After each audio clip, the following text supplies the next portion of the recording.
Hello, bonjour. Aujourd'hui, je vais parler de Meghan Markle et je vais parler de sa victoire lors de l'appel contre le procès qu'elle a intenté au Daily Mail.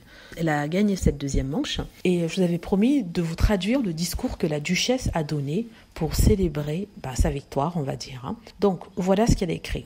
C'est une victoire non seulement pour moi, mais pour tous ceux qui ont déjà eu peur de défendre ce qui était juste.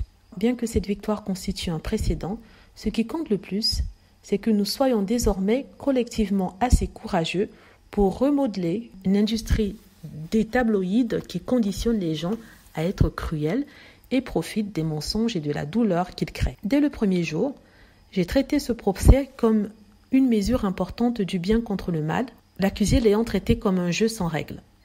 Plus il traînait, plus il pouvait déformer les faits et manipuler le public, même pendant l'appel lui-même, rendant un cas simple extraordinairement alambiqué afin de générer plus de gros titres et de vendre plus de journaux. Un modèle qui récompense le chaos au-dessus de la vérité. Depuis presque 3 ans que cela a commencé, j'ai été patiente face à la tromperie, à l'intimidation et aux attaques calculées.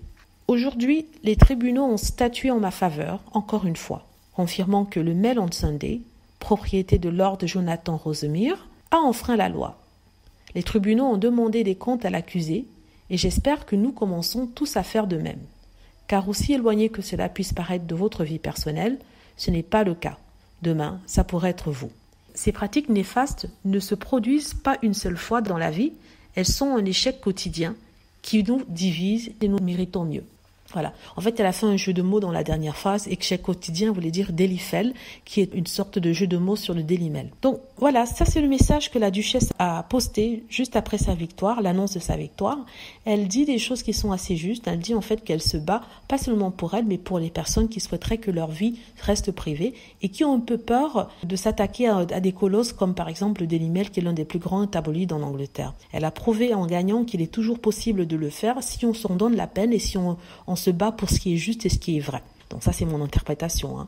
Et elle a expliqué que le Daily Mail a fait traîner les choses pour pouvoir créer plus des titres, vendre plus de journaux et créer des histoires à partir de tout ce qui se passait. Donc elle a dit qu'elle a été très patiente, mais à la fin, elle a fini par gagner. Elle incite les personnes à avoir le courage de porter plainte contre ceux qu'ils croient être au-dessus des lois, et ceux qu'elles croient avoir bafoué leurs droits. Donc voilà, c'est ce que la duchesse a dit, et elle a tout à fait raison. Voilà, j'avais promis que j'allais faire la traduction de ce discours. Dites-moi si vous l'avez trouvé bien.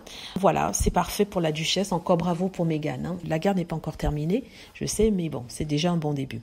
Dites-moi ce que vous en pensez. Si vous trouvez que je fais un très bon job sur cette chaîne et que vous souhaitez la soutenir, n'hésitez pas à cliquer sur les liens que j'ai mis en premier commentaire et en description de la vidéo afin de faire un don de 2 € ou plus, ou alors d'acheter un café. Il y a déjà 12 personnes qui ont participé, qui ont donné, je vous remercie encore, et j'incite les autres personnes qui regardent cette chaîne et qui le peuvent à le faire aussi. Merci beaucoup.